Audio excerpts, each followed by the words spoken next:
Ito guys, may gagawin tayong Tecno Spark 6. Ang problem nito ay hindi nagtutuloy ang power. Ngayon, sana makatulong ito guys.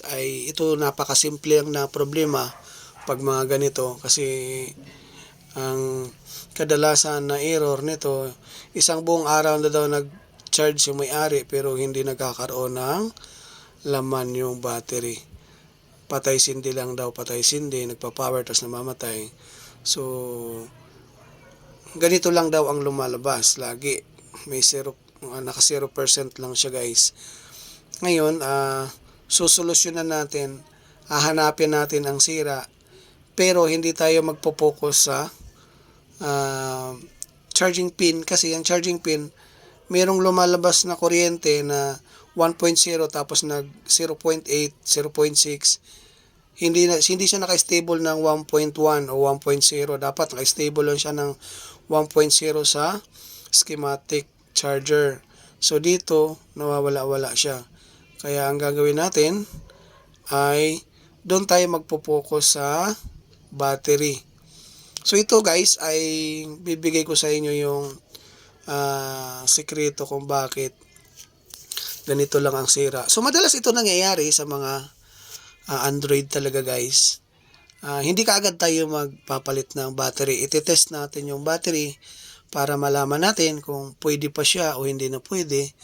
Ang gagamitin natin ay yung power supply para mabilis natin makita kung ano yung problem. Kasi kung tester ang gagamitin natin guys, papalo lang siya ng papalo. Hindi natin makikita kung yung battery ay weak na o yung hindi mahina na siya, hindi lumalabas doon.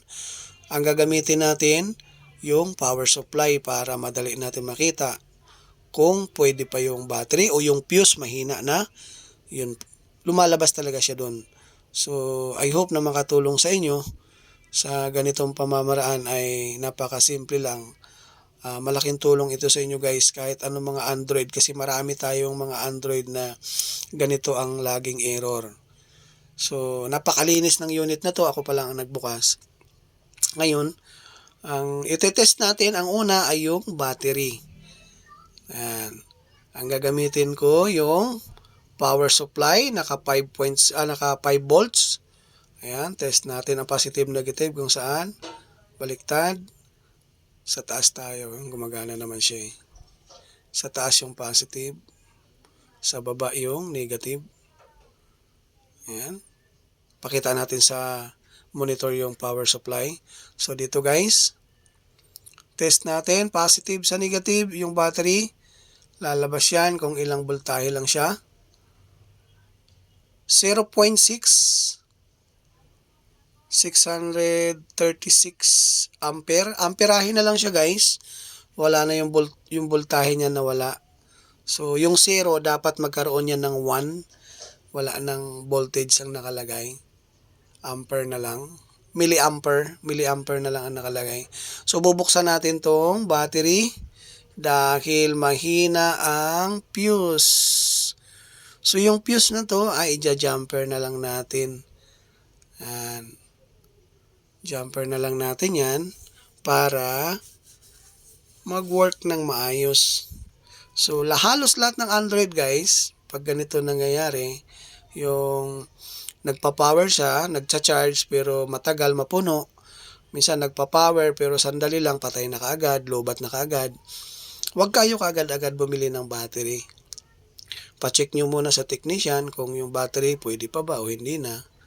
Pwede yun. So ito ay solusyon lamang sa mga nagtitipid. Kung marami kang pera, pwede kang bumili ng bagong battery. Pero sa mga walang budget, pwede yun ipa-repair ninyo sa technician para kasi marami naman technician na mga mababait. Ayan. I-jumper lang natin.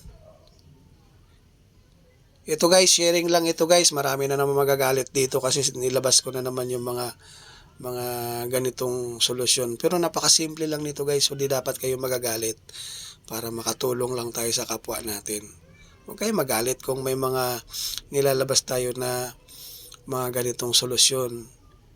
Ito ay sharing lang ng kaalaman para marami tayong matutunan. Ayan na guys, lumabas na yung Yung 1, kanina 0 yan. Oh. Ibig sabihin good na yan, wala nang error yan.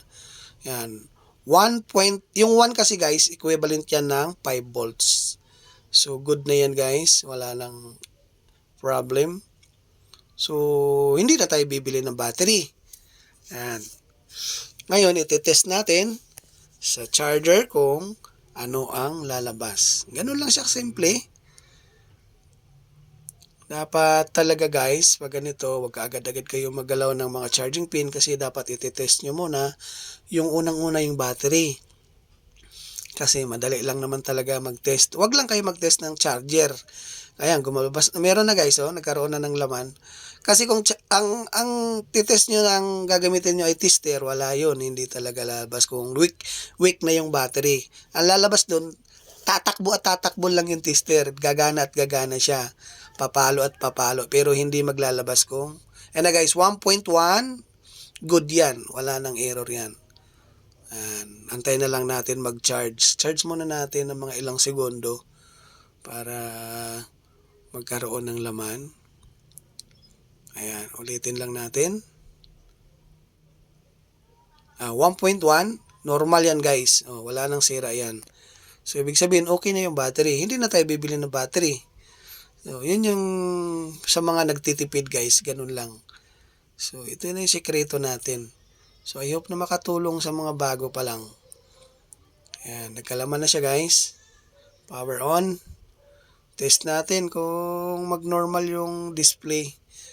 Kung mamamatay. Kasi sabi na may-ari, pag pinower on daw niya, magpa-power, may patay na. So, ito, hindi na ito mamamatay kasi na-jumper na natin. Buo na yung kuryente.